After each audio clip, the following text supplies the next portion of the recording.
Yo guys, what's up? It's Adam here, aka the Cena Guy. I'm going back to the playlist of all the WWE superstars that I've met, Hall of Famers, legends, divas, or anyone involved with WWE. And I want to talk about the time I met Ted DiBiase Sr., the $1 million man. I think he's a true legend.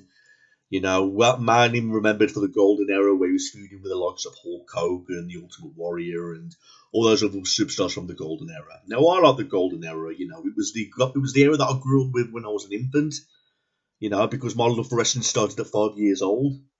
So like through the golden era, I watched the likes of Hulk Hogan, Doink the Clown, the Ultimate Warrior, Andre the Giant, whatever. And Ted DiBiase was one of the villains, one of the heels, the $1 million man with the high pitched laughter and the catchy theme that he had. And he was one of those heels that you just really love to hate, because the way he was pissing everybody off with all his richness and his money and his wealth and all that kind of shit.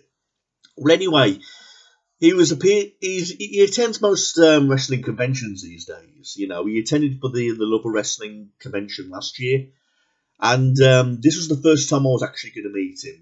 He was appearing alongside Dawn Marie, Sonny, and Scott Hall, God rest his soul, when he was alive. And then when that was advertised at the Birmingham NEC Arena, I attended that event and I met all four of them. Ted DiBiase was the first guy who I met. Like I say, I met Dawn Marie, I met Sonny, I met Scott Hall, but Ted DiBiase was the first guy at the table who I met, and he was very friendly, and one thing he tried to get me to do was to buy his book. No disrespect to Ted DiBiase or anything. I didn't have enough money at the time to buy his book, but he was like really trying to sell his book.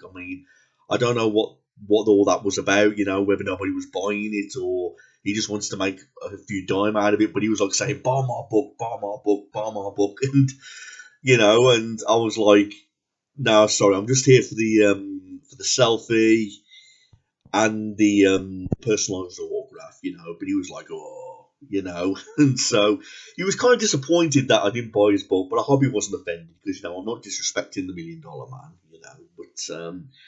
I was really satisfied about meeting Ted DiBiase. Like I said, we had a photograph took with each other. I didn't have to pay for that. So that's one thing I didn't have to pay for. If I would have brought a book, I probably would have to pay for a selfie. But no, the selfie was for free.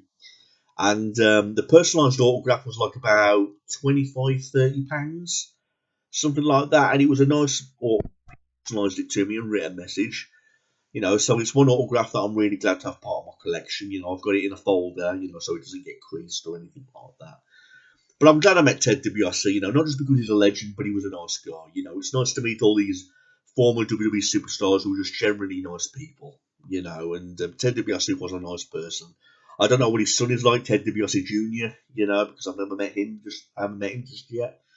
Hopefully I will do in the far future. But Ted DiBiase Sr., nice guy, kind, polite, He likes to have a joke with the fans. Like I say, he was trying to make all these jokes when he was trying to sell me his book, and I wouldn't take it, So, if you're planning on meeting Ted in the future, then please do.